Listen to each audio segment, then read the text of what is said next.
کیا آپ نے کبھی محسوس کیا ہے کہ خدا دور ہے، جیسے شاید وہ آپ کی زندگی میں، آپ کے ارد گرد دنیا میں جو کچھ ہو رہا ہے اس پر توجہ نہیں دے رہا؟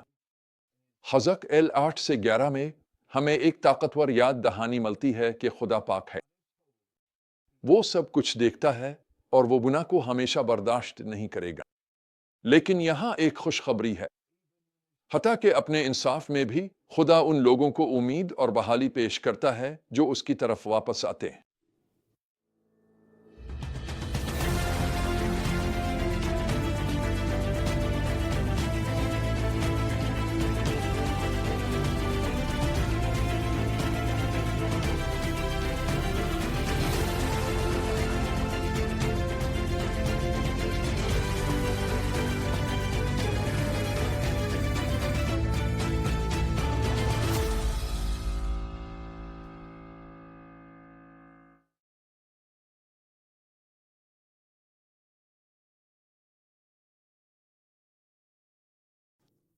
آئیے اس حیرت انگیز رویا میں غوطہ لگاتے ہیں جو حزق کو ملی تھی۔ یہ سب اس وقت شروع ہوتا ہے جب حزق اپنے گھر میں بیٹھا ہوتا ہے کہ اچانک خداوند کا ہاتھ اس پر آتا ہے۔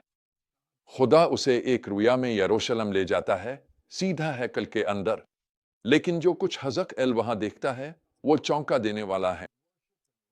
خدا کی عبادت اور تعظیم کے بجائے وہ بت پرستی، چھپے ہوئے گناہ اور کھلی بغاوت پاتا ہے۔ اسرائیل کے بزرگ اندھیرے میں بتوں کی پوجا کر رہے ہیں، یہ سوچتے ہوئے کہ خداوند ہمیں نہیں دیکھتا، اس نے اس سرزمین کو چھوڑ دیا ہے۔ خدا سب کچھ دیکھتا ہے۔ وہ حزق پر ان کے چھپے ہوئے گناہ ظاہر کرتا ہے، یہ واضح کرتے ہوئے کہ اس سے کچھ بھی پوشیدہ نہیں ہے۔ صورتحال اور بھی بگڑ جاتی ہے۔ حزق دیکھتا ہے کہ عورتیں ایک جھوٹے معبود تموز کے لیے ماتم کر رہی ہیں، اور پھر وہ دیکھتا ہے کہ مرد ہیکل کے صحن میں سورج کو سجدہ کر رہے ہیں، خدا کے مذبح کی طرف پیٹ کر کے۔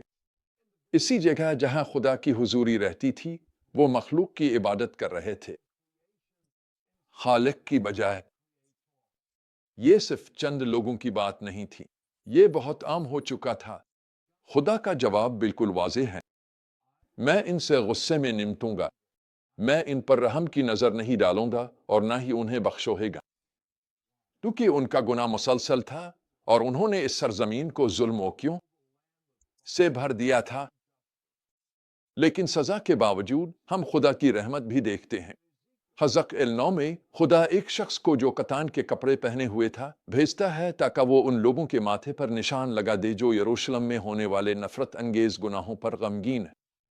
ان نشان زدہ افراد کو آنے والی تباہی سے بچا لیا گیا۔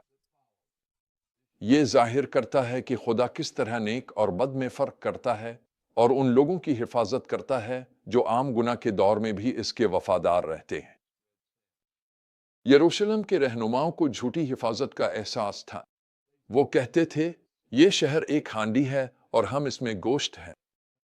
وہ سمجھتے تھے کہ شہر کی دیواروں کے اندر وہ محفوظ ہیں۔ خدا نے اعلان کیا، میں تمہیں اس شہر سے نکال دوں گا اور تمہیں غیر ملکیوں کے ہاتھ میں دے دوں گا۔ یہ ہمیں یاد دلاتا ہے کہ انسانی طاقت اور حفاظت خدا کی پناہ کے بغیر بیکار ہے۔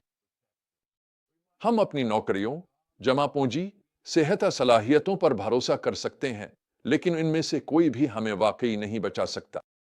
لیکن یہاں کہانی ایک طاقتور موڑ لیتی ہے۔ خدا جب سزا سناتا ہے تب بھی امید کی پیشکش کرتا ہے۔ حزق 11 کی آیات 16 سے 20 میں خدا وعدہ کرتا ہے کہ وہ اپنے لوگوں کو جلاوطنی سے واپس جمع کرے گا اور انہیں نیا دل اور نئی روح عطا کرے گا۔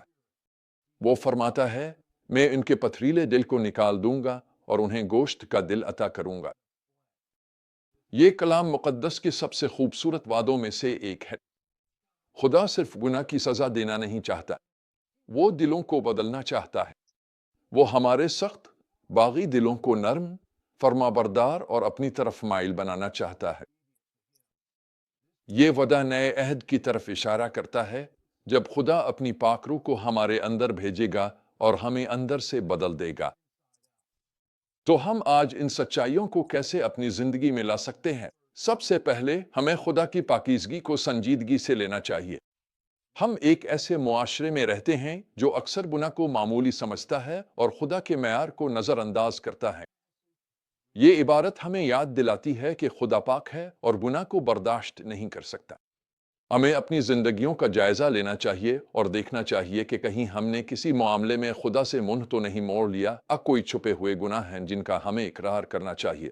میں نے یہ سیکھا ہے کہ چھپے ہوئے گناہوں کا معاملہ ہر مسیحی کے لیے سب سے اہم مسائل میں سے ایک ہے جس سے اسے نمٹنا ضروری ہے۔ ہمیں ایماندار ہونا چاہیے اور شفاف بھی۔ خدا سب کچھ جانتا اور دیکھتا ہے، لیکن وہ انتظار کر رہا ہے کہ ہم اپنے گناہوں کا اعتراف کریں اور توبہ کریں۔ ان بزرگوں کی طرح مت بنو جنہوں نے سمجھا کہ خدا نہیں دیکھ رہا۔ روشنی میں جیو، یہ جانتے ہوئے کہ خدا سب کچھ دیکھتا ہے اور ہمیں پاکیزگی کی زندگی کی طرف بلاتا ہے۔ دوسرا، ہمیں اپنی طاقت پر نہیں بلکہ خدا کی حفاظت پر بھروسہ کرنا چاہیے۔ بالکل یروشلم کے رہنماؤں کی طرح ہم بھی آسانی سے اس جال میں پھنس سکتے ہیں کہ اپنی وسائل اور صلاحیتوں پر بھروسہ کرے، لیکن اصل تحفظ صرف خدا میں ہے۔ آخر میں ہمیں اس نئے دل کو قبول کرنا چاہیے جو خدا ہمیں پیش کرتا ہے۔ اگر آپ کو لگتا ہے کہ آپ کا دل سخت خدا سے دور ہو گیا ہے تو اس کے وعدے کو یاد رکھیں۔ وہ آپ کو نیا دل اور نئی روح دے سکتا ہے جو اس کے لیے نرم اور جواب دینے والی ہو۔ حزق باب 8-11 ہمیں یاد دلاتا ہے کہ خدا پاک عادل اور مالک کل ہے۔ چاہے ہم کتنی ہی دور کیوں نہ بھٹک جائیں، وہ ہمیشہ معاف کرنے، بحال کرنے اور ہمیں بدلنے کے لیے تیار ہے۔ تو اگر آپ اس دنیا کے ہنگامے اپنے گناہوں کے بوجھ سے پریشان ہیں تو یاد رکھیں کہ خدا اب بھی تخت پر ہے۔ وہ اب بھی سب کچھ سنبھالے ہوئے ہے اور وہ آپ کو پکار رہا ہے کہ اس پر بھروسہ کریں، اس کے لیے اور اپنی امید اسی میں رکھیں۔ اصل تحفظ اور سکون وہیں ملتا ہے۔